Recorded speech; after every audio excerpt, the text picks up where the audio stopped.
Salut à tous, je suis ravi de vous retrouver pour cette nouvelle vidéo. Donc là, vous voyez, je suis en direct du bord de la mer par un beau week-end ensoleillé. Et je voulais faire cette vidéo parce que je reçois souvent des petits messages qui me disent ouais Wilfried, c'est bien sympa tes recettes sur Bmove, mais on trouve qu'il y a un petit peu trop de desserts. Tu dis qu'il ne faut pas consommer trop de sucre et en fait, il n'y a quasiment que des recettes de desserts. Donc je voulais ici apporter une explication sur le pourquoi du comment.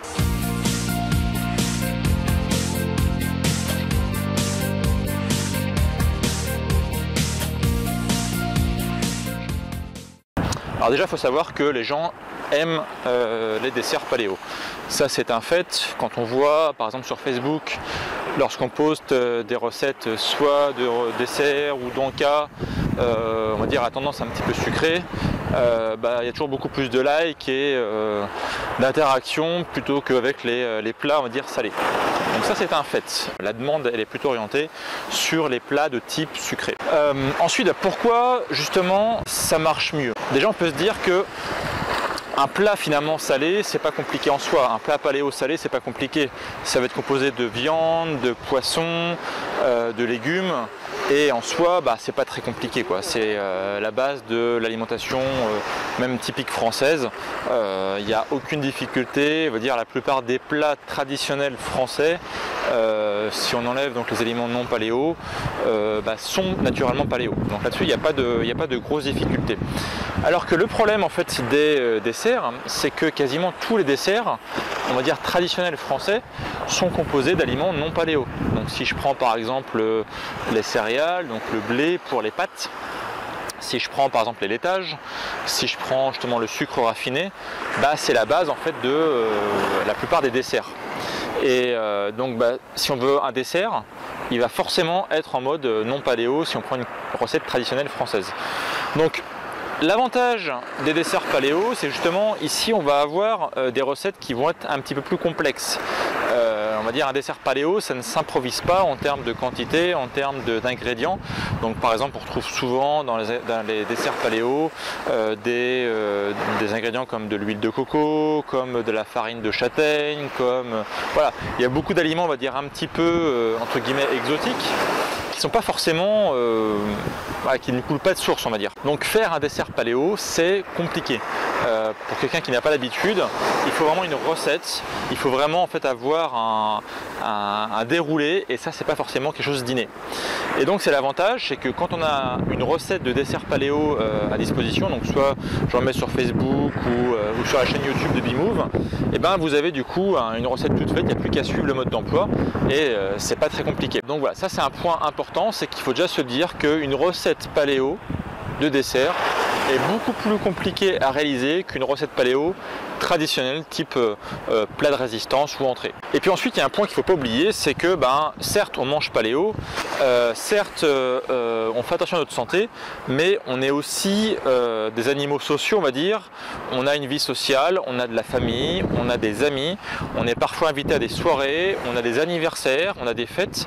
C'est pas parce que on vit en mode paléo qu'on va se désociabiliser. Ça c'est un point qui est extrêmement important et souvent j'en parle d'ailleurs lorsque je parle du mode de vie paléo. Je dis que le fait d'être social, d'être avec les gens qu'on aime, le fait d'être avec nos amis, notre famille, c'est un point extrêmement important et qu'il ne faut surtout pas se marginaliser parce qu'on a décidé du coup de manger paléo. C'est extrêmement important. Et après justement on va dire voilà, je suis par exemple à une fête d'anniversaire, qu'est-ce qui m'empêche d'emmener un dessert paléo pour le faire découvrir à mes amis?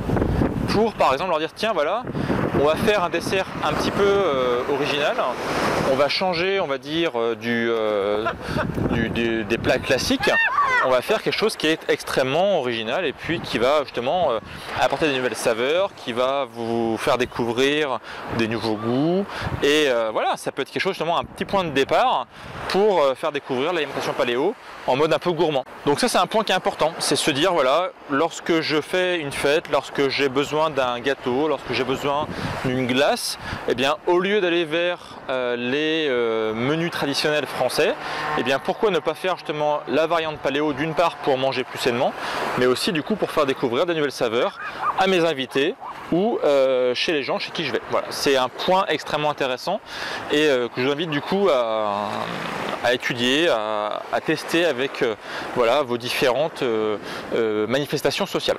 Après, il y a un dernier point, c'est la règle qui est extrêmement fondamentale. C'est pas parce que on poste régulièrement des photos ou des recettes de desserts qu'il faut en faire tous les jours. Moi, il y a un point essentiel dans l'alimentation paléo, c'est justement, je dis qu'il faut casser un peu le cycle traditionnel en fait du repas français avec entrée, plat, dessert. Moi, je suis absolument pas dans ce schéma-là. Moi, je suis plutôt dans un mode où on privilégie justement le repas du milieu, donc le plat principal, qui doit justement être plutôt riche en termes de quantité, qui doit plutôt être riche en termes de micronutriments, etc., etc. Et le dessert, en fait, on va dire, n'est que facultatif.